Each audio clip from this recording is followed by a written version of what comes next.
Olá, tudo bem? Vamos dar continuidade, Mateus capítulo 18, versículos 6 ao 9. Mas por que você já não pega o capítulo? Porque são diversas, são fatiados, né? São entendimentos fatiados. E nesses entendimentos fatiados, dá-se a impressão que o que eu vou ler para você agora, no versículo 6 ao 9, isso aqui é muito característico de quem quer escravizar uma pessoa, que quer colocar medo, pânico em uma pessoa. É esse trecho aqui. Deixa eu ler para você. Vamos lá. Mateus 18, versículo 6 ao 9. Os tropeços é o subtítulo da NAA. E se alguém fizer tropeçar um destes pequeninos que crê em mim, seria melhor para esse que uma grande pedra de moinho fosse pendurada ao seu pescoço e fosse afogado na natureza do mar. 7. Ai do mundo por causa das pedras de tropeço, porque é inevitável que elas existam, mas ai de quem é responsável por elas. 8. Se a sua mão ou o seu pé leva você a tropeçar, corte-o e jogue fora, pois é melhor você entrar na vida manco ou aleijado do que, tendo duas mãos ou dois pés, ser lançado no fogo eterno. 9. E se um dos seus olhos leva você a tropeçar, arranque-o e jogue fora, pois é melhor você entrar na vida com um só dos seus olhos do que, tendo os dois, ser lançado no inferno de fogo. Inferno de fogo também conhecido como Geena.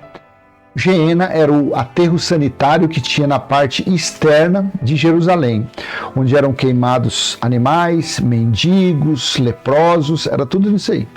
Então era um fogo que nunca se apagava. Então quer dizer, tirando esse versículo 6 e 7, que tem algum sentido, que realmente, né, quando os fariseus enfiavam de goela abaixo nas pessoas o entendimento das leis de Moisés, isso eram pedras de tropeço que impediam das pessoas, dos judeus, dos fariseus, conhecerem realmente quem era Deus. Porque o Deus dos fariseus era o Deus de Moisés, né? Era o Deus da escravidão, era o Deus das trevas, era o diabo, era Satanás. Ou seja, um acusador, o adversário, adjetivos, né? Não o diabo, Satanás, que ele nunca foi ser demoníaco, nunca foi nada disso. É uma grande mentira. Então ele estava falando que se alguém fizesse um desses pequeninos, uma dessas crianças, porque no versículo antes falava-se de criança, então se fizesse uma dessas crianças pela simplicidade, pela humildade, né? Tratando como se fosse uma pessoa que se convertesse aos ensinamentos de Jesus naquela época, que a pessoa tinha que ser como criança, simples, humilde, se humilhar, né, para aceitar aquele ensinamento.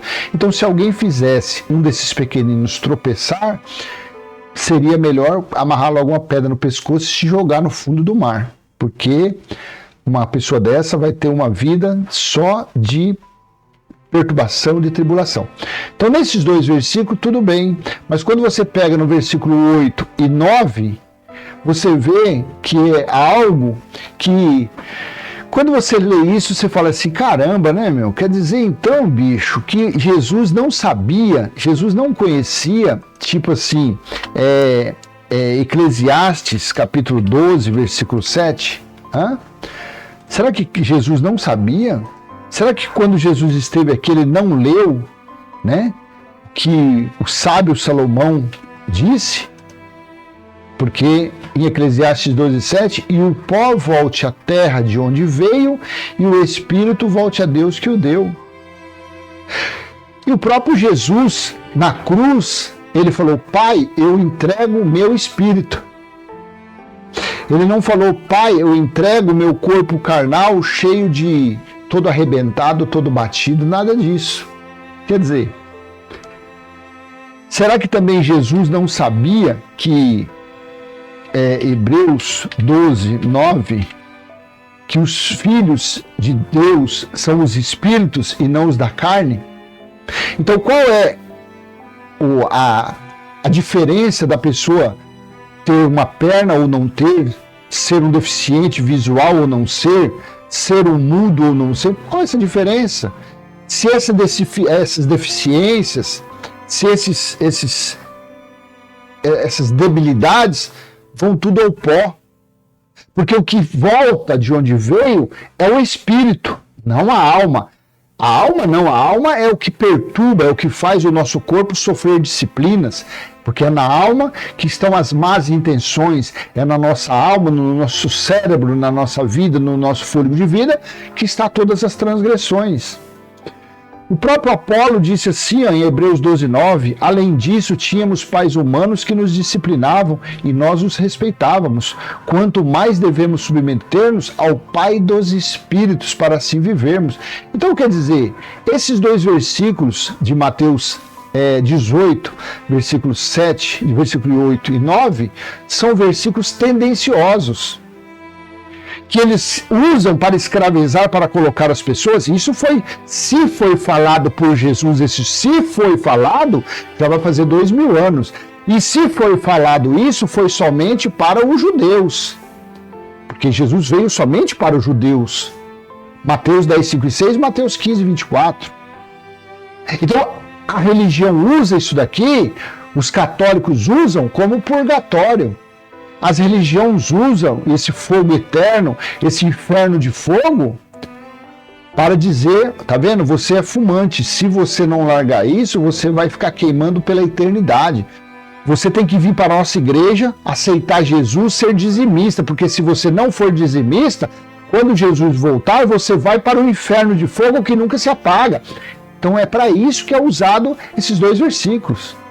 A pessoa fica escravizada, aí a pessoa tem medo de sair daquele lugar, de pegar os seus neurônios, os seus 86 bilhões de neurônios novamente, colocar em sua cabeça para pensar por si só. Então elas têm medo de fazer isso, com base nesses dois versículos aqui. E aí, qual o sentido? Se o pó volta ao pó e o espírito volta a Deus, qual é o sentido de você perder um olho? Se a sua mão ou o seu pé leva você a tropeçar, corte-o e jogue fora. Claro que isso foi uma figura, foi uma metáfora. Mas qual o sentido disso para que você sinta-se escravizado, sinta-se amedrontado com essas duas passagens aqui? O cerne da questão, o entendimento principal, é Eclesiastes 2:7. O pó volta ao pó e o espírito volta a Deus. Jesus mesmo disse, a carne para nada presta, mas o espírito é pronto. A mulher teve 7 maridos. Os fariseus, querendo pegar Jesus, disse, a mulher teve 7 maridos. Com qual dos maridos ela ficará na ressurreição? Jesus disse, vocês não sabem nada das Escrituras. Na ressurreição, todos serão como anjos, espíritos. Não tem sexo, não tem desejos sexuais. Conseguiu entender? Espíritos não têm pai carnal, não tem mãe. Os espíritos todos são filhos de Cristo, do Alfa e do Ômega, do Eterno Criador. Então esses dois versículos aqui só servem para isso, só serve para a religião colocar medo, pânico nas pessoas, tá bom? Então eu peço que você venha curtir, comentar, compartilhar, se inscrever, ativar o sininho.